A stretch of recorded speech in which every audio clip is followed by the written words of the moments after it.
my teammate's old competition, like opposite gym, said, hey, I need you to come in, like, be our coach. I'm like, dude, I'm a doctor, I can't really do that. So, that was interesting. Our burning desire is to pursue life with passion. Her key to success is to be authentic, and something no one knows about her. So I don't know that everybody doesn't know this, but it's a good fact to just have. So I've been in chiropractic for 9 years. This is my 4th practice. I've moved states. Apparently everybody says I get kicked out of states sometimes. You know, that might be true. No. So my first practice was in Chicago. My second practice was in Wisconsin. Third practice was in Georgia, where I worked for another facility, and it was a 5,000 square foot office. We did a huge program, and I learned everything of what I should do and absolutely everything of what you don't do. And then opened my practice 2.5 years ago here, and we've been right ever since. So. All right, Dr. D. All right. So if there is one thing that I want y'all to remember today, it is the words Vegas baby. Vegas, baby. Vegas, baby. So the reason I want to talk today about is how does chiropractic affect what's called your GI system or your gastrointestinal system or your digestive system? All 3 words are synonymous, but what that is why is it would you go to a chiropractor if you were suffering with things like digestive issues, if you were suffering with things like asthma, if you were suffering with things such as reflux or heartburn?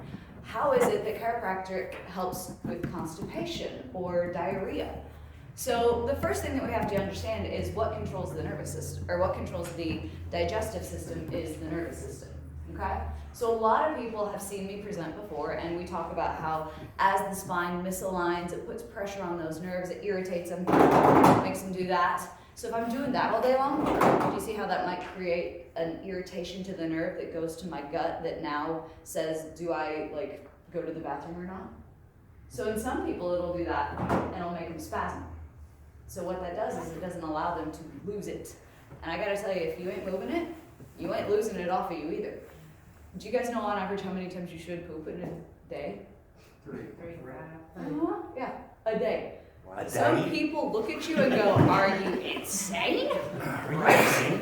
Because every time you put something in, you should be putting something out. Okay? So if you're eating 3 meals a day or 5 meals a day, you should be eliminating that too. And some people think it's normal to not go to the bathroom, but like once a week or once every couple of weeks, especially women. I'm like, you are so full of it, literally. So when we are looking at how does the system, we go, oh, well, you know what, let's just take some Pepto. Well, you guys know what Pepto is made of? Plastic. Pour some out. Let it sit there. It'll turn into this plastic tube. Why? Because that's what it's doing inside your gut. So you go, I got an upset stomach, I don't know, the things ain't right. So you put in Pepto, and it coats your intestines so your body can't absorb anything. So you're just literally putting it in and it's shooting back out the other end. So that is one thing that we don't want to necessarily do. We want to look at why you have the constipation. What's your diet like? Now this is not meant to be a nutrition class. This is meant to be a neurology class, as I always try to make it. So the number one system that controls, what your digestive system has as a its own nervous system. It has what's called your enteric nervous system. Out of the 100 trillion cells that make up your body, you have 10 times as many cells in your gut as you do in any other part of your body. Your nervous system has more neurological control, more neurons in your gut than it does in your brain. Everybody says that, your brain's the master controller system. It is, but it's a sensory organ. It responds to its environment. So if I'm looking at a gut that's not healthy, if I'm looking at a nervous system in the tummy that says I'm out of balance, I am out of whack, there are things that are going on, I'm getting reflux, I'm getting indigestion, I'm getting upset stomach, those are all signs that your gut is sending back to your brain. If your gut is upset and it throws up, does your brain ever really stop it? No, it just happens.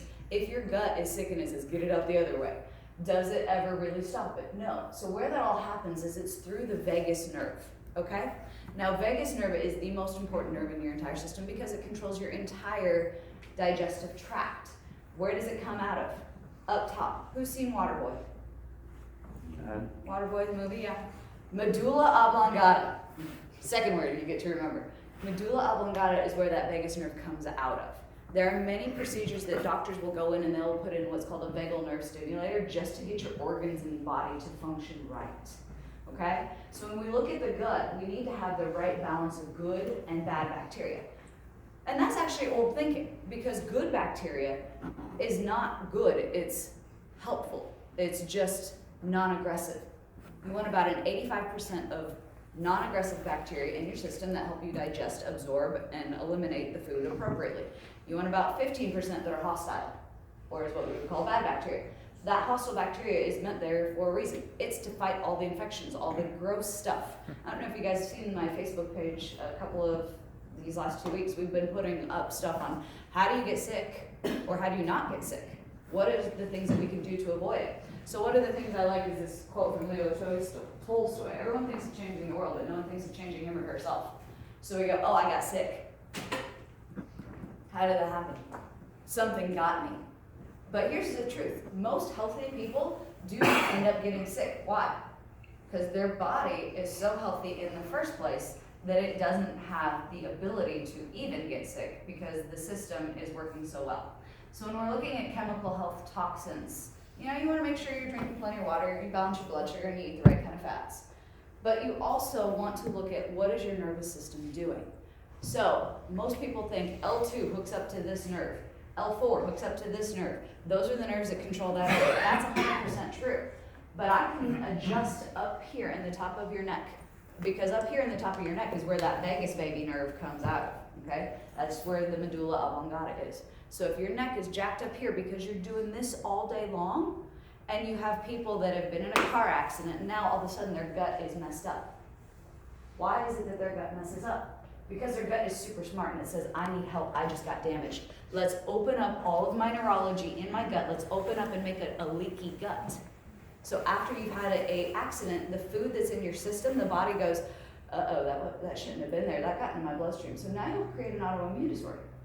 So for people who have been in car accidents or been in sports injury accidents, getting your block knocked off literally could mess up your gut. Okay? Now again, this is not a nutrition class because I'm not talking on that. But the thing is your nervous system controls your digestive system. And if you're under high levels of stress, you guys have heard me say this before, high levels of stress demand a lot of energy. If you're high levels of stress, does your stomach feel great? No, it gets all tied up in knots. It gets all upset and sick.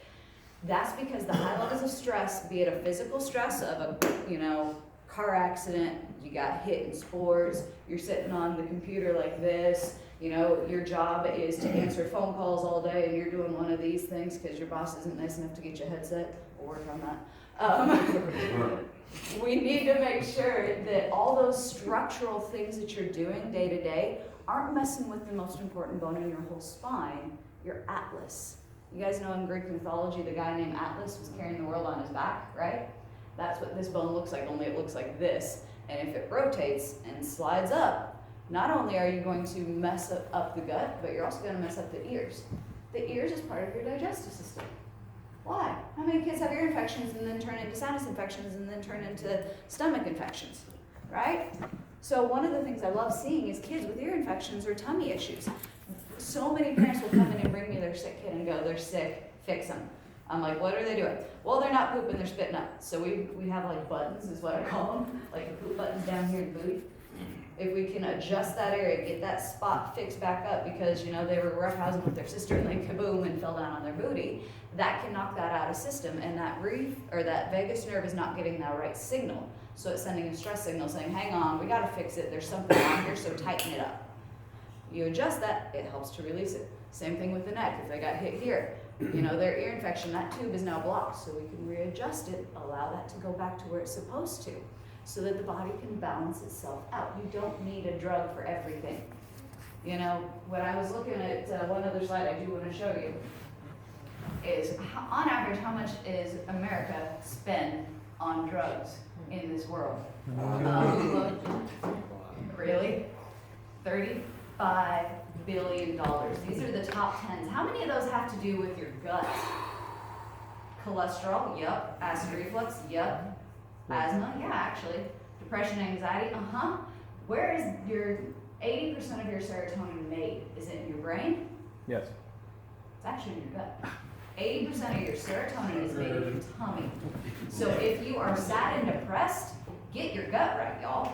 Another one is diabetes. Is that a drug related to, like, I don't know, something that would be your gut? Acid reflux. So here's the thing, I'm fighting against that industry that makes $35 billion a year. Chiropractic is not that expensive, y'all. I can see a person for 3 months and 1 year of chiropractic care can be less than 1 day in the hospital. So if this is what you're relying on, you're not relying on the inborn innate intelligence that your body was made with. You have all the healing power in your gut, you have all the healing power in your brain. You have all the healing power in your pinky than all of these drugs and all the medications in all the world. It's just time that we release it. And if your Vegas ain't working right, gotta go get your Vegas fixed, baby. Dr. B.